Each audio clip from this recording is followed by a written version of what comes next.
ఓ భవ అతిథి దేవో భవ అని మన పెద్దలు మన చిన్నతనం నుంచి మనకి నేర్పించారు. ఇంగ్లీష్ వాళ్ళ అలాగే మాస్టర్స్ డే గురువులకి ఒక సంవత్సరం ఒక రోజు.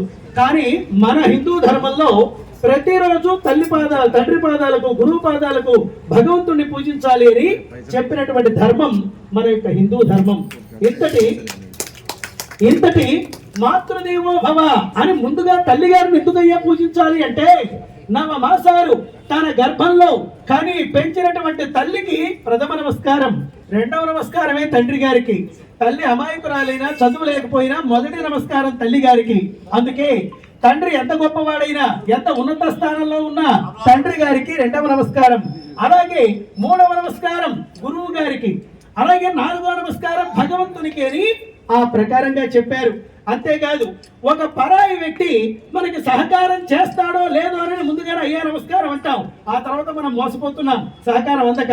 కానీ మనకి చిన్నతనం నుంచి కని పెంచినటువంటి తల్లిదండ్రుల్ని రోజుకు ఒక్కసారి కానీ మనం నమస్కరిస్తే పోయేదే ఉంది, పుణ్యమే తప్ప. కాబట్టి అలాంటి తల్లిదండ్రుల్ని మనం ప్రతిరోజు పూజించి గౌరవించాలి. అలాంటిది మరి మన ఎల్వి కుమార్ గారు అనేక మంది తల్లిదండ్రులకి ఇక్కడ ఆశ్రయం ఇచ్చి ఒక దేవాలయంగా ఆ ఇంటిని మలిచారు. ఆ ఎల్వి కుమార్ గారికి గట్టిగా చప్పట్లు.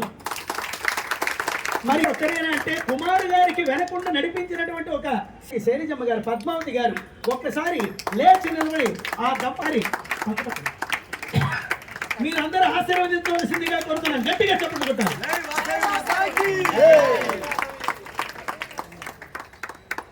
భూమిని 3 సార్లు ప్రదక్షిణ చేసిన పుణ్యం. కాశీ యాత్ర హితేన చ తల్లిదండ్రులకు నమస్కారం చేస్తే కాశీ యాత్ర చేసిన పుణ్యం. అలాగే సేతు స్నాన శతైర్యస్య సముద్ర స్నానం చేస్తే ఎంత పుణ్యం వస్తుందో తల్లిదండ్రులకు నమస్కారం చేస్తే అదే పుణ్యం వస్తుంది. తత్ఫలం మాతృవందరి అంతటి అద్భుతమైనటువంటి పుణ్య ఫలాన్ని ఇచ్చేది తల్లిదండ్రుల సేవ. శ్రవణ కుమారుడు ఇలా అంటున్నాడు, కనిపించని దేవుని కన్నా కని పెంచిన తల్లిదండ్రులే మిన్న. వివేకానందుడు అన్నాడు, చనిపోయిన తర్వాత తల్లిదండ్రులకు వేసే సమాధుల పైన వేసే 2 పూలదండల కన్నా వాళ్ళు జీవించి ఉండగా వాళ్ళకి పెట్టే 2 అన్నం ముద్దల మిన్న అని వివేకానందుల వారు అన్నారు. అందుకే ఆ తల్లిదండ్రులు ప్రతిరోజు పూజించాలి. తాత అవ్వాలంటే మన ఇంట్లో నాయనమ్మ గాని అమ్మమ్మ గాని అలాగే తాతయ్య గాని ఉంటే మరి ఒక పుట్టినరోజు నాడు గాని ఒక పెళ్లి రోజు గాని అలాంటి పర్వదినాల్లో పెద్దల పాదాలకు కూడా నమస్కారం చేయాలి.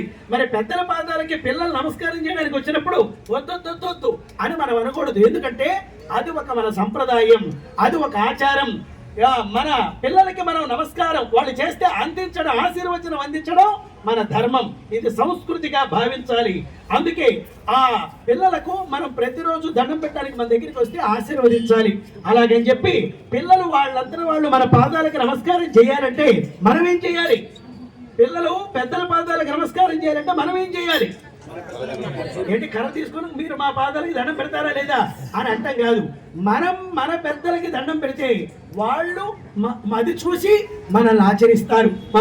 తల్లిదండ్రుల్ని ఎలా మనం పూజిస్తామో మన బిడ్డలు కూడా మనకు అదే విధంగా ఆచరిస్తారు.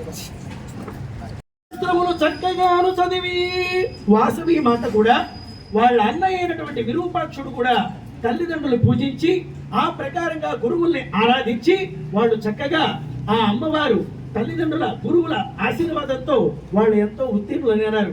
గురువుల యొక్క ఆశీర్వాదం ఎంత గొప్పదో ఒక్క పాట ద్వారా గురువు గారిని పూజించడం ద్వారా వచ్చే పుణ్య ఫలితం ఏమిటో ఈ ఒక్క నామ సంకీర్తన ద్వారా మనం తెలుసుకొని ఆ గురువుల యొక్క అనుగ్రహాన్ని మనం ఒక్కసారి పొందుదాం.